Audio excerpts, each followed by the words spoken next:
I wanted to play a clip from an older video. So, Alan Greenspan, who is the former chairman of the Federal Reserve, was reamed by Bernie Sanders over his flawed political ideology and for not caring about the American people. Take a look. Thank you. Mr. Sanders? Thank you, Madam Chair, and Mr. Greenspan, nice to see you again. Mr. Greenspan, I have long been concerned that you are way out of touch with the needs of the middle class and working families of our country, that you see your major function in your position as the need to represent the wealthy and large corporations. And I must tell you that your testimony today only confirms all of my suspicions. And I urge you, and I mean this seriously, because you're an honest person. I think you just don't know what's going on in the real world. And I would urge you, come with me to Vermont, meet real people.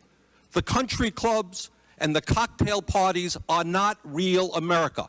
The millionaires and billionaires are the exception to the rule.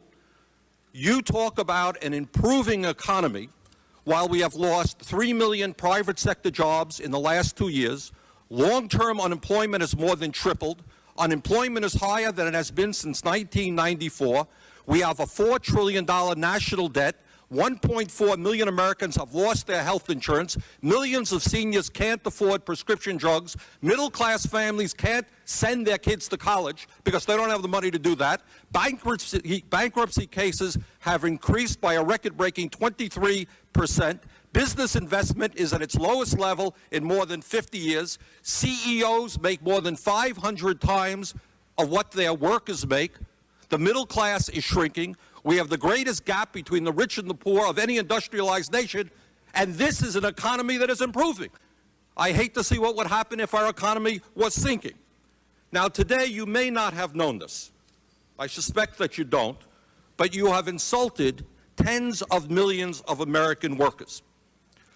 You have defended over the years, among other things, the abolition of the minimum wage, one of your policies, and giving huge tax breaks to billionaires.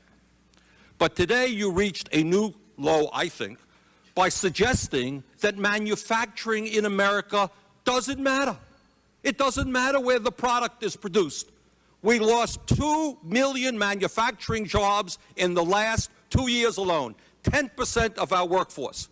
Walmart has replaced General Motors as the major employer in America, paying people starvation wages rather than living wages, and all of that does not matter to you. Doesn't matter. If it's produced in China, where workers are making 30 cents an hour, or produced in Vermont, where workers can make 20 bucks an hour, it doesn't matter. You have told the American people that you support a trade policy which is selling them out, only working for the CEOs who can take our plants to China, Mexico, and India. You insulted Mr. Castle. Mr. Castle, a few moments ago, a good Republican, told you that we're seeing not only the decline of manufacturing jobs, but white-collar information technology jobs. Forrester Research says that over the next 15 years, 3.3 million U.S. service industry jobs and 136 billion in wages will move offshore to India, Russia, China, and the Philippines. Does any of this matter to you? Do you give one whit of concern to the middle class and working families of this country? That's my question. Congressman, we have the highest standard of living in the world. No, we do not. You go to Scandinavia and you will find that people have a much higher standard of living in terms of education, health care, and decent paying jobs. Wrong, Mr. Greenspan. May I answer your question? You sure may. Thank you. For a major industrial country, we have created the most advanced technologies, the highest standard of living for a country of our size. Our economic growth is crucial to us. The incomes, the purchasing power of our employees, our workers, our people are by far more important than what it is we produce. Now, what's great is that Alan Greenspan later testified before Congress again, and in essence, he admitted that everything Bernie Sanders said was right all along. He said that his libertarian ideology was failed. So take a look. You found a flaw in the reality. Flaw in the model that I perceived is the critical functioning structure that defines how the world works, so to speak. In other words, you found that your view of the world, your ideology was not right. It was not working. Precisely. No, that's precisely the reason I was shocked, because I had been going for 40 years or more with very considerable evidence that it was working exceptionally well. And what I'm saying to you is, yes, I found a flaw. I don't know how significant or permanent it is, but I've been very distressed by that fact. Now, this video is why I have hope that Bernie Sanders won't just run as a progressive and then when he's in office morph into a corporatist Democrat like Barack Obama, because he has a history of genuinely caring for the American people.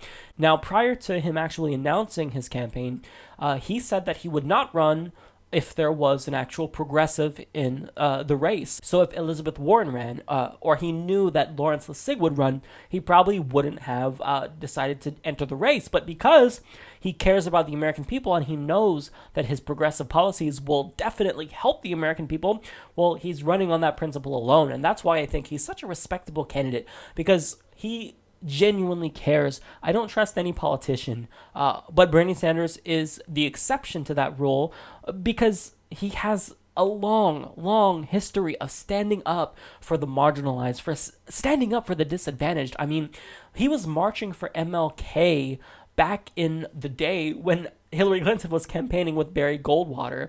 A shout out to one of my viewers for pointing this out. I didn't know about it. And that just kind of goes to show you how these two candidates are really different. Bernie Sanders is glued to the principles, whereas a lot of other Democratic candidates, I'm going to say Martin O'Malley, because he's probably going to be another Obama, Hillary Clinton, they care about furthering their political career. Their goal is to win. Bernie's goal is to actually help the American people. And that's why I think he's the best candidate.